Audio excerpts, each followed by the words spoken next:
Ho visitato quello adesso all'interno, mi hanno detto che è aperto da poco il Palazzo del Comune, e questo a fianco non saprei dire. È il caffè Pedrocchi, è il caffè più storico di Ecco, tutto caffè, questo tutto. Accidenti, enorme. Volevo appunto entrare e gustare una loro prelibatezza. È bella la Cappella degli Scrovegni, poi siamo andati a Sant'Antonio e adesso stiamo passeggiando di qua. Questa turista rispecchia in pieno la classifica di gradimento dei luoghi di Padova. I visitatori amano Giotto, il Santo e il centro storico. Al primo posto, con il 38% delle preferenze, c'è infatti la Cappella degli Scrovegni, seguita dalla Basilica di Sant'Antonio con il 22% e a pari merito Palazzo della Ragione e Prato della Valle al 15%. I dati sono stati raccolti attraverso un questionario realizzato da APPE, l'associazione provinciale dei pubblici esercizi padovani. Fuori dal podio lo storico caffè Pedrocchi, il caffè senza porte che non chiudeva mai, e le piazze con i loro mercati, o la tomba d'Antenore che si dice contenga le spoglie dell'eroe troiano fondatore della città. Mi ha dato subito l'impatto di una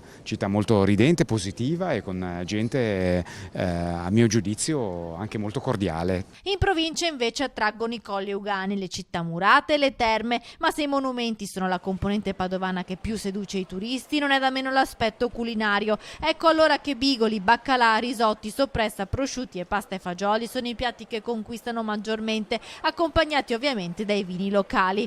Punti critici segnalati dai turisti, ai noi la carenza di parcheggi comodi, citati dal 62% del campione. A seguire la percezione di insicurezza nella zona della stazione. Piace ai turisti invece la tariffa dei trasporti pubblici. Per i turisti che arrivano a Padova, la Cappella degli Scrovegni è il luogo più bello da visitare, però non tutti sanno che un rito immancabile per i padovani, soprattutto per i più piccoli, è proprio questo: farsi una foto a cavalcioni sui leoni del caffè Pedrocchi. Ed ecco che subito qualcuno ci imita per una foto ricordo da cartolina.